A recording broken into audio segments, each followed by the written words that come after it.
লানা ওয়ালাকুম। আমরা কবর জিয়ারতের আল্লাহ নবী যে দোয়া শিক্ষা দিয়েছেন ওই দোয়া পরে কবর জিয়ারত করেছি। মূলত আগে কবরটাকে বলি, এইটা হলো উহুদের ময়দানে যারা শাহাদাত বরণ করেছেন তাদের কবরের স্থান।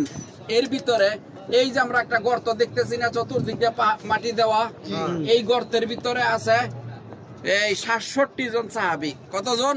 ৬৭ জন। এই অল্প জায়গার মধ্যে কিভাবে, অর্থাৎ এক একটা কবরের ভিতরে ২ জন ৩ জন করে গণকবর দেওয়া হয়েছিল। কথা বুঝলেন? আর বাকি একটু ওই একটু দূরে দিকে কবুতর গুলার পরে দেখেন ১টা ২টা ৩টা পাথর দেওয়া আছে, তাই না? ওইখানে হলো ৩ জন বিশিষ্ট সাহাবীর কবর রয়েছে, ওইখানে ৩ জন, অর্থাৎ আমির হামজা সহ এই হানজালা এবং মুসআব ইবনে উমাইর এরকমের ৩ জনের বিশিষ্ট কবর ওইখানে। আর বাকি সাধারণ মানে যে ৬৭ জন মানুষের কবর হইলো এই যে গর্তটার ভিতরে। কিন্তু বাকি যে গ্রাও করা আছে এর ভিতরে ওইখানে আর কোনো কবর নাই। বুঝে আসছে? তো এইটা হইলো মানে উহুদের যুদ্ধে যারা শহীদ হয়েছেন তাদের কবরস্থান বা মাকবারা।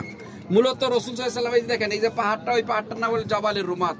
আল্লাহ এই পাহাড়ের পরেই সোজা ওইখানে হলো মদিনার মসজিদ। মদিনার থেকে আইসা এই পাহাড়টাকে পিছনে রেখে আর উহুদ পাহাড়কে পিছনে রেখে এই জায়গাটার মধ্যে ঘাঁটি তৈরি করেছিলেন এবং ওই পাহাড়ের উপরে লোক দাঁড় করে দিয়েছেন যে তোমরা আমাদেরকে ওই সাইড থেকে কি কেউ যদি আইসা পিছন থেকে আক্রমণ করে আমাদেরকে কি এই পাহারা দিবা।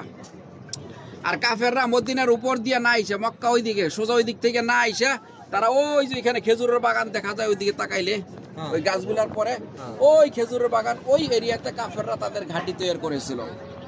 বুঝে আসছে? তো আগের জামানায় যুদ্ধ একজন একজন করে যুদ্ধ হয়েছে, ঘোড়ার উপরে আরোহণ করে এক হাতে পতাকা আর এক হাতে তলোয়ার। ঘোড়ার উপরে থেকে যে যাকে মাইরা ফেলাইছে তখন তার সেও পড়ে গেছে, তার পতাকা উপরে তখন আরেকজন পাঠাইছে।